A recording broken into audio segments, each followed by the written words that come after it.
तो आइए अब शुरुआत आगे के एजेंडा की करते हैं और बड़ी खबर ताजा तस्वीरों के साथ शो की शुरुआत में खबर मोदी 3.0 के मंत्रियों की उन्हीं की तस्वीरों के साथ आज का बुलेटिन हम ओपन करने जा रहे हैं, जहां मंत्रियों ने आज से अपना अपना कार्यभार संभालना शुरू कर दिया है।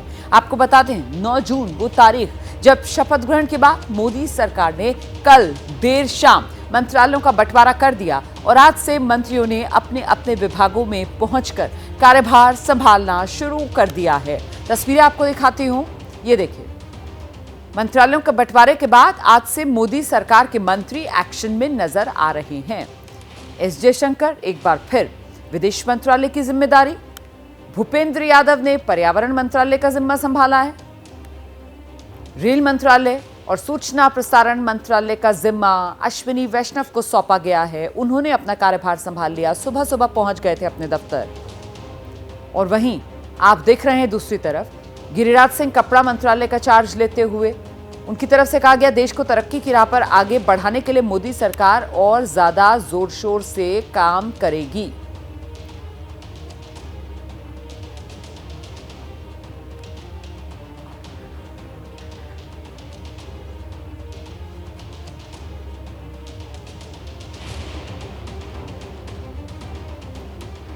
तो आइए आपको दिखाते हैं किस तरीके से एक एक कर जो मंत्री हैं वो अपना कार्यभार संभाल रहे हैं। ऐसे में एस जयशंकर प्रधानमंत्री नरेंद्र मोदी की अगुवाई में तीसरी बार बनी सरकार में ज्यादातर जो पिछली सरकार में प्रमुख विभाग थे और उसका जिम्मा जो मंत्री संभाल रहे थे उनको बरकरार रखा गया है निरंतरता के लिए।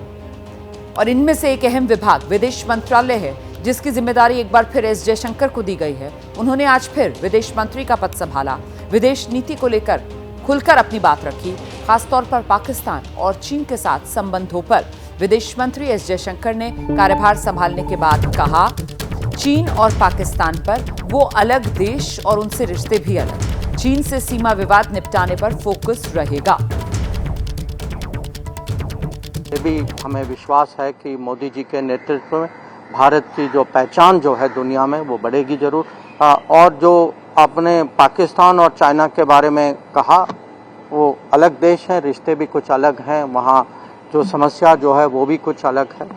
तो चीन के बारे में हमारी फोकस तो होगी कि सीमा में जो स्थिति जो है उसमें अभी भी कुछ इश्यूज बाकी बचे हुए हैं, तो उसको कैसे निपटाया जाए। और पाकिस्तान के साथ ये भी आप जानते हैं कि विषय जो है सालों से वो जो आतंकवाद का विषय जो है, cross border terrorism, how do we find a solution to it so that cannot be the policy of a good neighbor. और देखिए आज केंद्रीय मंत्री अश्विनी वैष्णव ने रेलवे और सूचना प्रसारण मंत्रालय का चार्ज ले लिया है, भूपेंद्र यादव ने पर्यावरण मंत्रालय का चार्ज लिया है।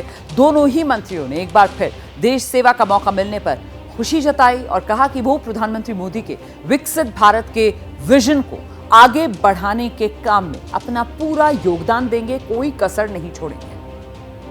आप जैसा जानते हैं पिछले 10 वर्षों में प्रधानमंत्री श्री नरेंद्र मोदी जी ने रेलवे में बहुत बड़े सुधार किए हैं, क्योंकि रेलवे साधारण नागरिकों की, आम नागरिकों की सवारी है और अपनी देश की अर्थव्यवस्था की एक बहुत मजबूत रीढ़ की हड्डी है। इसीलिए रेलवे पे बहुत फोकस है मोदी जी का, भावनात्मक संबंध है रेलवे के साथ।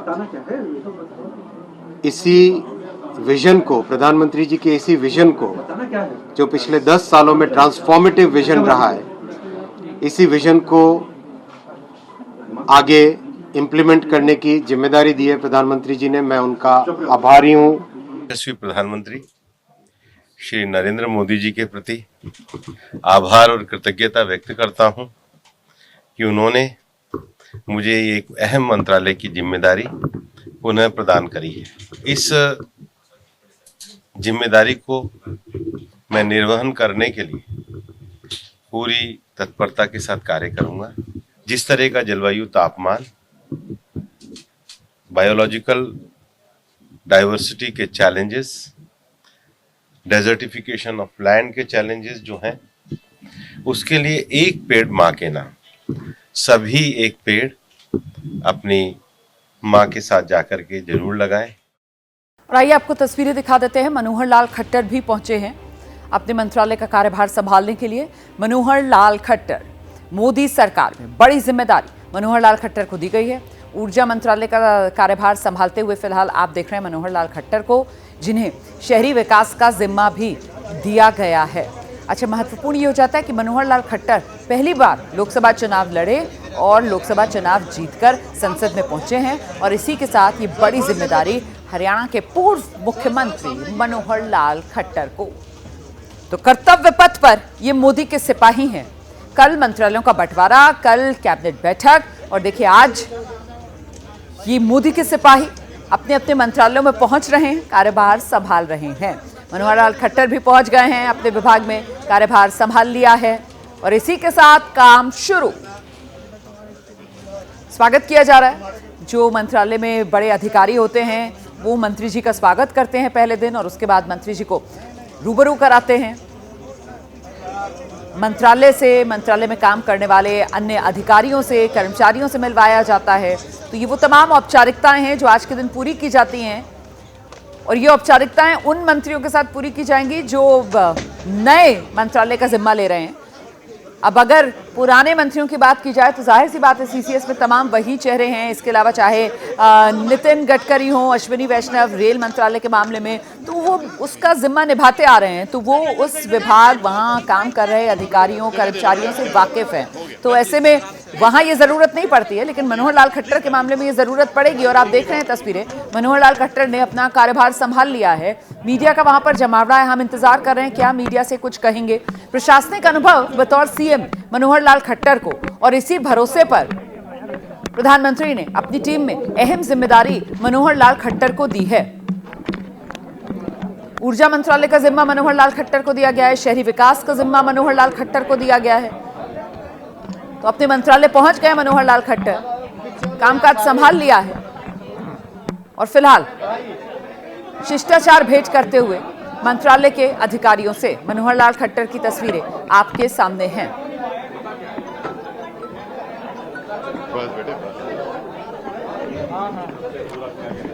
हम सीधे आपको लेकर चलते हैं। हमारे साथ हमारे सहयोगी नीरज पांडे इस वक्त मौजूद हैं। नीरज, सिलसिला जारी है। हम देख रहे हैं किस तरीके से मोदी के सिपाही कर्तव्य पथ पर पहले दिन कदम बढ़ाते हुए नजर आ रहे हैं। बिल्कुल रोमाना, कर्तव्य पथ पर कदम बढ़ाते नजर भी आ रहे हैं। और देखिए आप, कल ही कैबिनेट हुई, रात में एलोकेशन हुआ विभागों का और आज सुबह 9 बजे से ही शुरू हो गई सबका अपने अपने। मैंने पहले ही कहा था कि नरेंद्र मोदी का पहला ये संबोधन रहता है और पहला ये निर्देश रहता है कि आप जल्दी से जल्दी अपने काम को संभालिए और काम को शुरू करिए और 100 डेज का एजेंडा तैयार करिए कि जिस मंत्रालय में आपको काम मिला है उस मंत्रालय में 100 दिनों का पहली प्राथमिकता वाली कार्य योजना आपकी क्या है। तो प्रधानमंत्री नरेंद्र मोदी के निर्देशानुसार आज सभी मंत्री, क्या बड़ा क्या छोटा, जो दिल्ली में है, बैक टू बैक वो सारे मंत्री अपना अपना कार्यभार संभाल रहे हैं। सुबह 9 बजे इसकी शुरुआत देखिए अश्विनी वैष्णव ने की। उसके बाद देखिए आप भूपेंद्र यादव को, मनोहर लाल खट्टर को आप देख रहे हैं। 12 बजे खुद अमित शाह चार्ज लेंगे, करीब 11 बजे जेपी नड्डा लेंगे। थोड़ी देर बाद जेपी नड्डा यहीं भाजपा मुख्यालय पहुंचने वाले हैं। यहाँ जो अपने साथी सहयोगी रहे हैं भारतीय जनता पार्टी के, उनसे मुलाकात करेंगे और उनसे मुलाकात करने के बाद यहाँ से सीधा निर्माण भवन जाएंगे, वहाँ अपना चार्ज लेंगे। तो ये आज सुबह से प्रक्रिया चल रही है और मुझे लगता है कि दोपहर 12-1 बजे तक लगभग सभी मंत्री बारी बारी से अपना मंत्रालय काम संभाल लेंगे, मीटिंगें करेंगे और अगले 100 दिन में उनकी प्राथमिकता वाली कार्य योजना। बिल्कुल, तो आज दिन के पहले हिस्से तक ये उम्मीद की जा रही है कि सभी मोदी सरकार के ये जो सिपाही हैं वो अपने कार्यभार को संभाल लेंगे और अपनी जिम्मेदारी निभाना शुरू कर देंगे। इस बीच एक और बड़ी खबर का मैं रुख करती हूँ। विपक्ष मणिपुर में हिंसा को लेकर प्रधानमंत्री मोदी पर लगातार सवाल उठाता रहा और अब आरएसएस प्रमुख मोहन भागवत का बड़ा बयान सामने आया है। भागवत ने कहा है कि 1 साल से मणिपुर शांति की राह देख रहा है, उस पर कौन विचार करेगा। प्राथमिकता से मणिपुर के मुद्दे को देखना जरूरी। यह बड़ा बयान है आरएसएस प्रमुख मोहन भागवत का आया है। मणिपुर के मुद्दे पर मोहन भागवत ने जो कहा है, पहले वो सुनिए आप। 1 साल से मणिपुर शांति की राह देख रहा है, उसके पहले 10 साल शांत रहा। पुराना गन कल्चर समाप्त हो गया ऐसा लगा, और अचानक जो कलह वहां पर उपज गया या उपजाया गया, उसकी आग में अभी तक जल रहा है, त्राही त्राही कर रहा है। कौन उस पर ध्यान देगा? प्राथमिकता देके उसका विचार करना ये कर्तव्य है। तो ये तो नसीहत, और वो भी बड़े सख्त लहजे में सरकार को देते हुए सुनाई पड़ रहे हैं आरएसएस प्रमुख मोहन भागवत। जिस तरीके से उन्होंने अपना पूरा बयान रखा कि इससे पहले 10 साल तक मणिपुर हिंसा और गन कल्चर से बाहर निकल आया था, आखिरकार पिछले 1 साल से मणिपुर में हालात इतने खराब जो हुए हैं उसके लिए जिम्मेदार कौन है, और वो अब तक संभले क्यों नहीं है कि 1 साल होने आ रहा है और मणिपुर अभी भी शांति की राह देख रहा है। देखिए, इस बीच राजनीति में पक्ष विपक्ष और चुनाव में नकारात्मक प्रचार को लेकर भी आरएसएस प्रमुख ने बयान दिया। मोहन भागवत ने कहा है, संसद में 2 पक्ष इसलिए हैं ताकि सिक्के के दोनों पहलू सामने आ सकें। चुनाव आपस में स्पर्धा है, युद्ध नहीं, कंपटीशन है, वॉर नहीं। जिस प्रकार एक दूसरे को लताड़ा गया चुनाव में, इससे समाज में मनमुटाव बढ़ेगा। वास्तव में संसद क्यों है और उसमें 2 पक्ष क्यों है? इसलिए है कि दोनों पहलू उजागर हो। किसी भी सिक्के के 2 पहलू रहते हैं, ऐसे किसी भी प्रश्न के 2 पहलू रहते हैं। एक पक्ष एक पहलू का विचार करता है तो दूसरे पक्ष ने दूसरा पहलू उजागर करना है, ताकि जो होना है वो पूर्णतः ठीक हो, सहमति बने। इसलिए संसद बनती है, लेकिन ऐसी सहमति बनना स्पर्धा करके आए लोगों में थोड़ा कठिन भी रहता है, और इसलिए हम बहुमति का आसरा लेते हैं। ये स्पर्धा है, कोई आपस का युद्ध तो है नहीं। जिस प्रकार ये बातें हुई, जिस प्रकार एक दूसरे को लताड़ना हुआ, जिस प्रकार प्रचार के दौरान हमारे करने से समाज में मनमुटाव बढ़ेगा, 2 गठ बटेंगे, आपस में शंका संशय उत्पन्न होगा, इसका भी ख्याल नहीं रखा गया, और विनाकारण संघ जैसे संगठनों को भी उसमें खींचा गया। टेक्नोलॉजी का सहारा करके असत्य बातें परोसी गई, नितांत असत्य। क्या शास्त्र का, विज्ञान का, विद्या का ये उपयोग है? सज्जन विद्या का ये उपयोग नहीं करते। सीधे आपको लेकर चलते हैं, हमारे साथ हमारे सहयोगी अंकित गुप्ता इस वक्त मौजूद हैं, और जरा जानते हैं अंकित से कि आखिरकार अंकित, मोहन भागवत का ये संदेश क्या समझे देश? देखिए, मोहन भागवत जो है इसी तरीके से संदेश देते हुए अपनी बात जो पुख्ता तौर पर रख भी देते हैं, और वो संदेश भी चला जाता है जहां तक जाना होता है। लेकिन सबसे पहले बात करते हैं मणिपुर की। तो मणिपुर को लेकर के सरकार लगातार ये कहती रही है कि साल भर पहले जो हालात थे उसमें अब बेहतर हुए हैं, और उसी का ताज़ा उदाहरण दिया जा रहा है कि जिस तरीके से अभी जब ये लोकसभा चुनाव संपन्न हुए हैं तो वहाँ पर जिस तरह से बढ़ चढ़कर लोगों ने मतदान प्रक्रिया में हिस्सा लिया है, अपने वोट का इस्तेमाल किया है, वो दिखाता है कि कैसे कैसे नॉर्मल जो वहाँ पर हालात हैं सामान्य हो रहे हैं, नॉर्मल हो रहे हैं। लेकिन इस सबके बीच में अभी भी अगर ये कहा जाए कि पूरी तरह से सामान्य हो गए, जी नहीं, लेकिन सरकार का लगातार ये कहना है कि जिस मुद्दे को लेकर के विवाद शुरू हुआ था हाईकोर्ट के आदेश के बाद में, वो जो है उस पर हाईकोर्ट अपना पुनर्विचार कर चुका है, अपना फैसला दे चुका है। लिहाजा अब स्थिति पहले से बेहतर है और जल्द पूरी तरह से नॉर्मल हो जाएगी। रही बात जिस तरीके से आरोप प्रत्यारोप और शब्दों का इस्तेमाल किया गया है रोमाना, उसमें कुछ जो है मतलब दो राय नहीं है, फिर चाहे वो सत्ता पक्ष की तरफ से हो, विपक्ष की तरफ से हो, जिस तरह से एक दूसरे के ऊपर कटाक्ष किया गया। कई बार हम लोग भी जो इस बात को लेकर के जब चर्चा हो रही थी चुनावों के दौरान, तो यही हो रहा था कि क्या जो एक जो है डेकोरम होना चाहिए, या जो एक जो आपस में एक दूसरे को रिस्पेक्ट देनी चाहिए, क्या वो नहीं दी जा रही है? क्या बिलो द बेल्ट जो है आक्रमण किया जा रहा है? तो इस तरीके के तमाम मुद्दों पर जो लगातार चर्चा जो चल रही थी समाज में भी और जो मीडिया में भी, बड़ी बात आप कह रहे हैं। देखिए, देश के हर जिम्मेदार नागरिक को इस बात का एहसास था कि जिस तरीके की कटुता चुनाव प्रचार के दौरान बयानों में नेताओं के सामने आ रही है, और उससे कहीं ना कहीं जो समाज का ताना बाना है, क्योंकि देखिए चुनाव गुजर जाता है, ये बात मैंने पहले भी कही थी, चुनाव गुजर जाता है, लेकिन चुनाव के दौरान जिस तरीके के बोल बोले जाते हैं, उसके बाद जो समाज में आपसी भाईचारे वाला ताना बाना है, कहीं ना कहीं उसे नुकसान पहुंचता है। और अगर ऐसा होता है तो इसके लिए नेताओं को कटघरे में क्यों ना खड़ा किया जाए। आगे का एजेंडा देख रहे हैं आप। इस वक्त एक बड़ी खबर मध्य प्रदेश से आ रही है, जहां धार में औद्योगिक क्षेत्र में पाइप फैक्ट्री में भीषण आग लग गई है। आग की लपटें इतनी भीषण हैं कि उसकी जो तपिश है वो कई कई किलोमीटर दूर तक महसूस की जा सकती है। आग की ऊंची लपटें उठती हुई नजर आ रही हैं। ये आग जो है आज सुबह 7 बजे से लगी हुई है। कैसे लगी आग, इसके बारे में अभी जानकारी नहीं मिल पाई है। देखिए जरा, मौके पर दमकल की 10 गाड़ियां मौजूद हैं, लेकिन अभी तक आग पर काबू नहीं पाया गया है।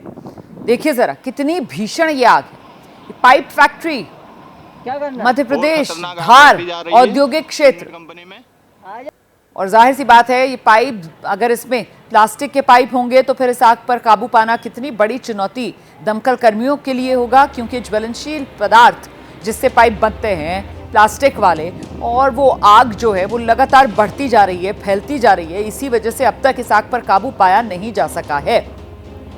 भीषण आग की लपटें, काला घना धुआं, धुएं के गुबार हैं ये। गनीमत ये कि किसी तरीके की जान का नुकसान नहीं हुआ।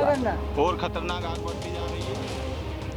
बढ़ती जा रही है ये आग लगातार, क्योंकि ये पाइप बनाने वाली फैक्ट्री जिसमें आग लगे, और इसीलिए इस आग पर काबू पाना दमकल कर्मियों के लिए एक चुनौती बना हुआ है। प्लास्टिक के पाइप वो जल्दी से आग पकड़ते हैं। प्लास्टिक के पाइप बनाने का जो रॉ मटेरियल यहां पर रखा होगा, जाहिर सी बात है वो भी ज्वलनशील रहा होगा, और ऐसे में लगातार ये आग बढ़ती जा रही है। आग पर काबू अभी तक पाया जा नहीं सका। करीब 3.5 घंटे का वक्त हो चुका है। सुबह 7 बजे बताया जा रहा है आग लगी थी, लेकिन अब तक आग पर काबू नहीं पाया जा सका है। हालांकि मौके पर दमकल की 10 गाड़ियां अभी मौजूद हैं। देख रहे हैं आप तस्वीरों में, दमकल की गाड़ियां वहां पर मौजूद, लेकिन दमकल कर्मी अभी तक इस आग पर काबू नहीं हासिल कर पाए हैं। गर्मी का मौसम, और ऐसे में आग की वजह क्या, ये अभी पता नहीं चल पाया। फिलहाल तस्वीरों को देखकर आप अंदाजा लगा सकते हैं कि खुले में जो सामान रखा हुआ है वहां पर शायद ये आग लगी हुई है। खुले में जो आग लगी हुई है, इस पर काबू पाने के लिए दमकल की गाड़ियां हालांकि मौके पर मौजूद हैं। 10 गाड़ियां दमकल की पहुंची हुई हैं, लेकिन आग पर काबू नहीं पाया जा सका। काबू पाना तो दूर, आग को अभी तक कंट्रोल भी नहीं किया जा सका है, कंटेन भी नहीं किया जा सका है। आग जो है वो लगातार बढ़ती जा रही है, फैलती जा रही है। यही बड़ी चुनौती बनी हुई है। तस्वीरों को देखकर आपको खुद अंदाजा होगा, मुझे कुछ कहने की जरूरत नहीं है। देखिए जरा आग की लपटें, देखिए कैसे ये आग का गुबार, धुएं का गुबार, और ये धुआं जो है जितना घना, जितना काला है, उससे आप अंदाजा लगा सकते हैं ये आग कितनी भीषण लगी हुई है। धुएं के बीच में भी आप आग की लपटें देखेंगे। तो प्लास्टिक के पाइप बनाने वाली ये फैक्ट्री जिसमें ये आग लगी है, मध्य प्रदेश के धार में औद्योगिक क्षेत्र है, इंडस्ट्रियल एरिया, इंडस्ट्रियल जोन जिसको कहा जाता है, और वहीं पर ये प्लास्टिक पाइप बनाने की फैक्ट्री, और इसी में ये भीषण आग। अच्छा, तस्वीरों में आप देख रहे हैं इस तरफ भी आपको रॉ मटेरियल रखा हुआ नजर आ रहा है, पाइप रखे हुए नजर आ रहे हैं।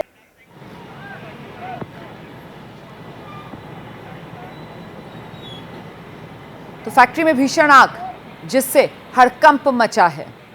आगे बढ़ते हैं, कुछ और तस्वीरें आपको दिखाते हैं। इस वक्त गृह मंत्री अमित शाह जो हैं वो पुलिस मेमोरियल पहुंचे हैं, और वहां पर नमन करते हुए अमित शाह की ये तस्वीर।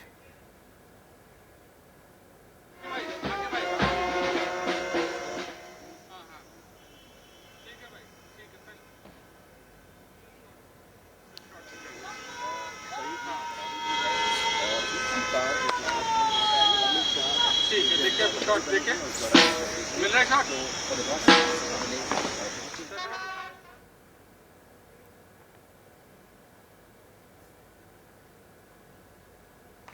पुलिस मेमोरियल पर गृहमंत्री अमित शाह श्रद्धांजलि देते हुए, नमन करते हुए शहीदों को।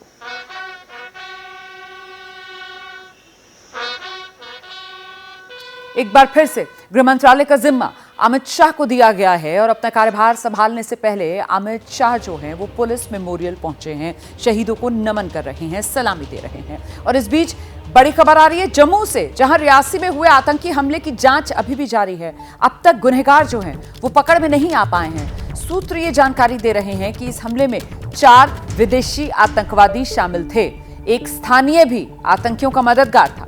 2 आतंकवादियों ने श्रद्धालुओं की गाड़ी पर गोलियां बरसाईं, 2 आतंकवादियों ने कवर फायर किया। स्थानीय शख्स जो है वो जंगल में उन्हें छिपाने की मदद मुहैया करवा रहा था। अभी सुरक्षा बलों का ज्वाइंट सर्च ऑपरेशन इन जंगलों में जारी है, लेकिन अभी तक इन आतंकवादियों का कोई सुराग हाथ नहीं लग पाया है।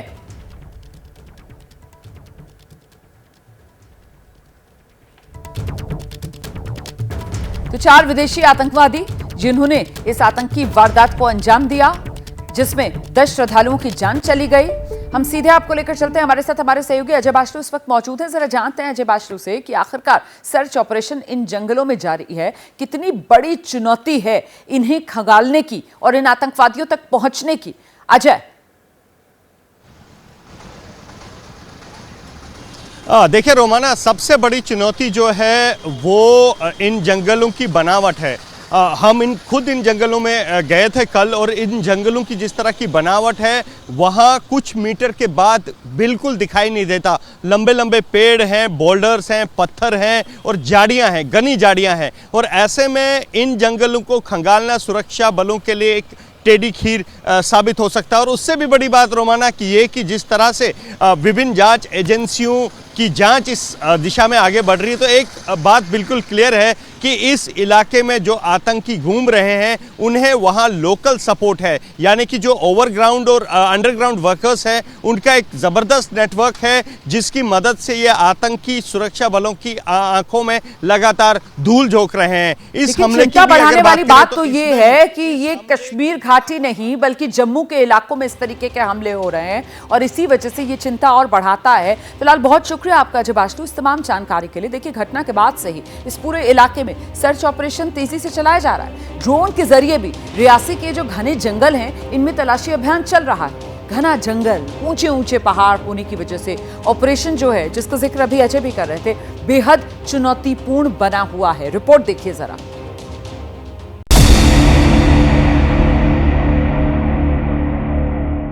ये पौनी के जंगलों की तस्वीरें हैं और इन्हीं जंगलों से निकलकर रविवार शाम करीब 6:10 पर आतंकियों के एक गुट ने घात लगाकर इस बस पर हमला किया। और उसके बाद जब बस इन जंगलों में की खाई में जा गिरी, उसके बाद वो आतंकी दोबारा इन जंगलों में छिप गए। सुरक्षा बलों ने एबीपी न्यूज़ को बताया है कि दरअसल इन जंगलों की बनावट ऐसी है जो आतंकियों के छिपने के लिए एकदम मुफीद है। आतंकी यहाँ पर किसी भी घटना को अंजाम देकर आराम से इन जंगलों में छिप सकते हैं और सुरक्षा बलों के लिए इन जंगलों को खंगालना एक टेढ़ी खीर है।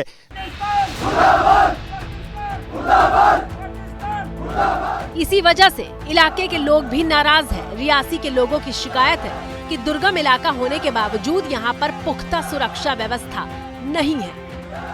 आज से मांग नहीं कर रहे हैं हम 10-15 साल से मांग कर रहे हैं कि यहाँ आर्मी की डिप्लॉयमेंट की जाए, ताकि जो सिक्योरिटी फोर्सेस यहाँ पर आएंगी तो एरिया सेफ रहेगा।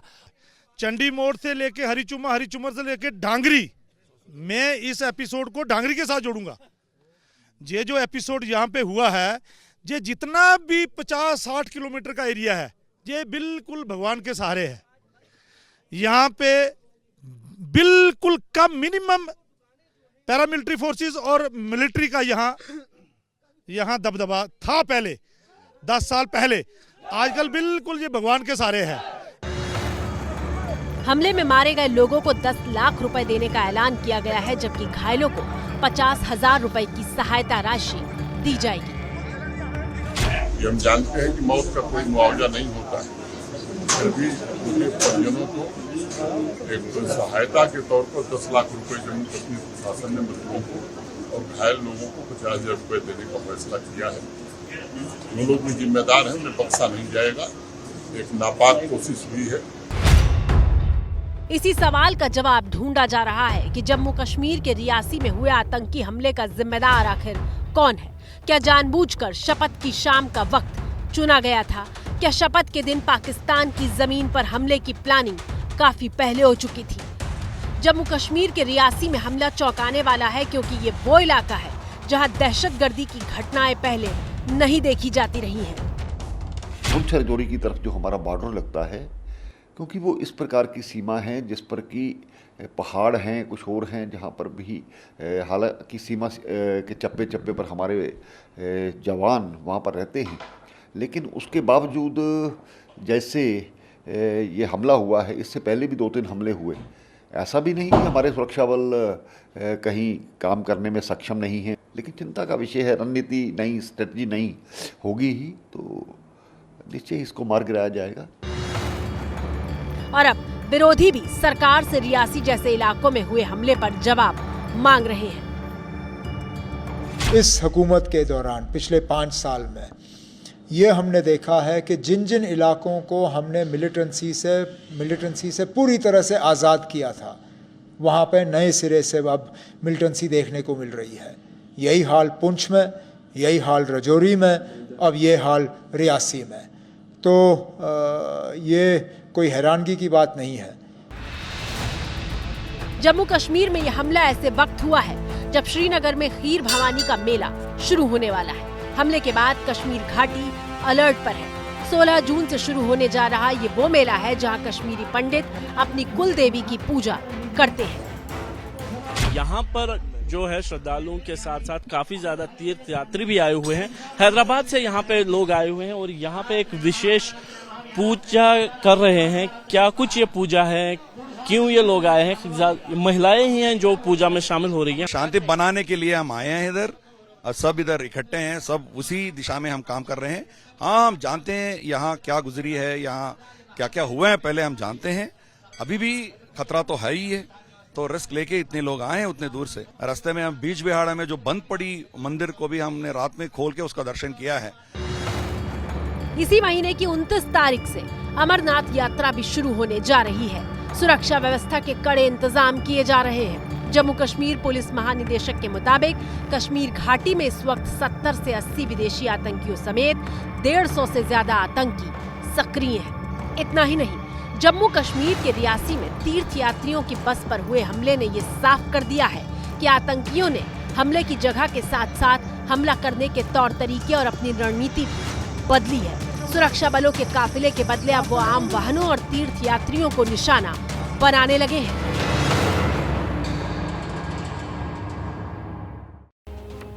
तो आखिर आतंक का आका कौन? सर्च ऑपरेशन और आगे का एजेंडा देख रहे हैं आप। कर्तव्य पथ पर मोदी के सिपाही बढ़ चले हैं। जी, टीम मोदी के नए मंत्री अपना कार्यभार आज संभाल रहे हैं। उन्हीं की तस्वीरें एक एक कर सामने आ रही हैं। और इस बीच केंद्रीय मंत्री चिराग पासवान, जयंत चौधरी कार्यभार संभाल लिया है।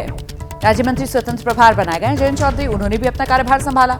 इसके अलावा जितेंद्र सिंह ने भी अपना चार्ज संभाल लिया है, ये भी राज्य मंत्री स्वतंत्र प्रभार बनाए गए हैं। तस्वीरें आपके सामने हैं। एक तरफ चिराग पासवान को देख रहे हैं आप, दूसरी तरफ आप देख रहे हैं जयंत चौधरी को। चिराग पासवान अपने परिवार समर्थकों के साथ कार्यभार संभालते हुए इन तस्वीरों में नजर आ रहे हैं। जयंत चौधरी को आप देख रहे हैं, वो अपने दफ्तर पहुंचे और उन्होंने अपना कार्यभार संभाला। मंत्री वाली कुर्सी पर बैठते हुए आप देख रहे हैं जयंत चौधरी को। चिराग पासवान कार्यभार संभालने के लिए पहुंचे और परिवार में जो खुशी है, खासतौर से उनकी मां क्या कह रही हैं, सुनाते हैं आप। इधर आओ। हाँ, चिराग पासवान ने संभाल ली है मंत्री पद की जिम्मेदारी और चिराग का पूरा परिवार यहाँ पर है। मैम, आपके लिए भी एक बहुत भावुक पल। जी, बहुत बहुत खुशी का दिन है और पूरा परिवार हम लोग के सब साथ में है। मैं बहुत खुश हूँ। इससे पहले आप जो है रामविलास जी के साथ में भी हमेशा नजर आया।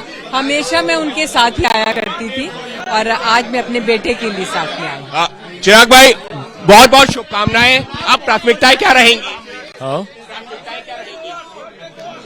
प्राथमिकताएं जो प्रधानमंत्री नरेंद्र मोदी जी और एनडीए की सरकार की रही हैं, गरीब कल्याण की योजनाओं को धरातल पर उतारना। अभी समय लगेगा थोड़ा मंत्रालय को समझने में, स्टडी करने में, बट हाँ, प्राथमिकता रहेगी कि इस विभाग के माध्यम से जनता तक गरीब कल्याण की योजनाओं को पहुंचाया जा सके। विपक्ष कह रहा है कि जो सहयोगी दल थे उनको ज्यादा कुछ मिला नहीं। विपक्ष अपने आप को तसल्ली देता है ये सारी बातें कह के। हकीकत है, रखवाइए। रखवाइए रखवाइए। साफ तौर पर विपक्ष खुद को तसल्ली दे रहा है, कहना है चिराग पासवान का उनका पूरा परिवार यहां पर इस वक्त मौजूद है और पूरे परिवार के लिए निश्चित तौर पर एक भावुक पल और एक बड़ा दिन। सहयोगी कैमरा पर्सन सुनील के साथ अंकित गुप्ता, एबीपी न्यूज, दिल्ली। तो मोदी के मंत्री अपना कार्यभार संभाल रहे हैं और अब सवाल सबके मन में यही है कि मोदी 3.0 नई सरकार कितनी असरदार